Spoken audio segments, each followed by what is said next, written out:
Hey everybody, this is Darian Green, and this is my profile of the Justice Samuel A. Alito Jr. A brief introduction to Samuel Alito. He comes from an Italian-American family. His father's family immigrated to the United States from Italy, and then his mother's family had already been living in the United States. He was born on April 1st, 1950, in Trenton, New Jersey. He would continue most of his professional career within his home state of New Jersey. He graduated from Snyder High School, where he participated in more than 10 clubs. These clubs included things such as band, track, the debate team, and plenty of other clubs as well.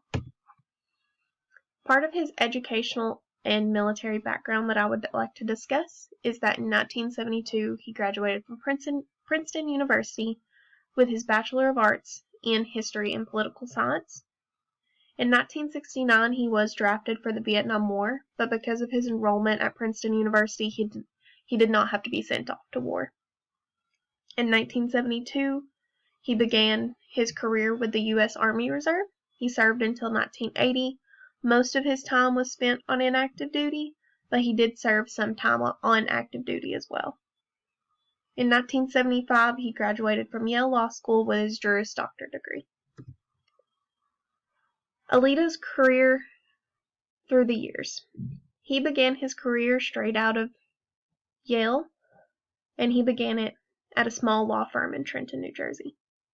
He became the clerk for Judge Leonard Garth of the U.S. Court of Appeals for the Third Circuit. And then in 1977, he became the assistant to the U.S. Attorney for the District of New Jersey, where he would serve until 1981. Then he became the assistant to the Solicitor General of the Reagan administration till 1985, when he works his way up to becoming Deputy Assistant Attorney General until 1987. In 1987, he became a U.S. Attorney for the District of New Jersey until he was nominated in 1990 for the Third Circuit Court of Appeals by President George H.W. Bush. His nomination was confirmed unanimously, where he would serve for 15 years. In 2005, he was nominated by George W. Bush to replace Sandra Day O'Connor as a Supreme Court Justice. In January of 2006, his nomination would be confirmed with a vote of 58 to 42. A few of the landmark cases that Alito has been involved in include the District of Columbia versus Heller in 2008. This was the very first case to ever address whether the Second Amendment protects an individual's right to bear arms in self-defense. This was brought up because of the District of Columbia's ban on handguns, and Alito was in the majority decision, and he even argued for the majority that the Second Amendment is a fundamental right, particularly for an individual's right to self-defense. And this case did end up establishing on a federal level that the Second Amendment protects an individual's right to bear arms. This case carried over into McDonald versus City of Chicago, where Alito was also part of the majority decision in 2010. Alito voted in favor of extending the Heller decision to the states. For the most part of Alito's career, he has been a supporter of Second Amendment rights. In 1986, he argued in a case that Congress had no authority to curb the sale of fully automatic machine guns. I also would like to discuss Snyder versus Phelps from 2011, where Alito was the minority vote.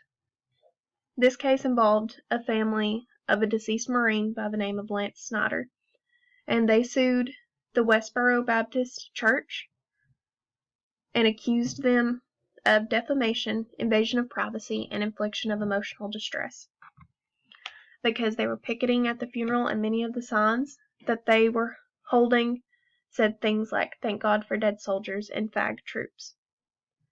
The family was furious, and the case got brought to the Supreme Court. The decision ended up being an 8-1 vote that determined that the church's Picketing was protected by the First Amendment's protection of religious expression. Alito ended up filing a lone dissent in which he argued, "Our profound national commitment to free and open debate is not a license for the vicious verbal assault that occurred in this case."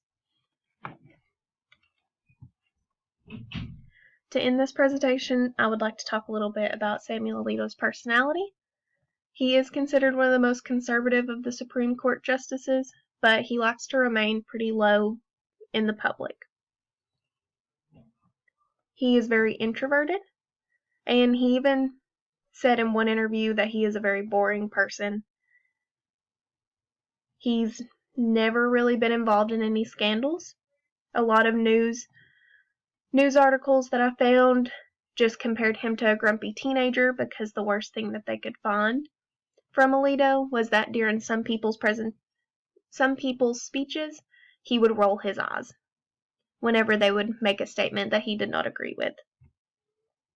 But other than that, the only other case to kind of show a little bit of Samuel Alito's personality was that him and his wife one time went out to eat at a really fancy restaurant, and they were all booked, and the hostess didn't know who he was and said, "Sorry, we're all booked. You can't eat here." And Alito and his wife said, "Okay, that's fine," instead of using the excuse of, "Do you know who I am?" and kind of persisting that they get a table. So he's not very involved much with social media, and he stays mostly to himself. One major thing about him is that he does love baseball. He is a very loyal Philadelphia Phillies fan, and when he was younger, his dream was to become a baseball commissioner. As a coffee lover, one of my favorite facts about Alito is that at a coffee shop down from the Newark courthouse, they do have a coffee named after him called the Judge Alito's Bold Justice Blend, and this is a blend of Colombian, Java, New Guinea, and it has a little bit of espresso. I hope you all enjoyed the presentation, and I look forward to giving the next one.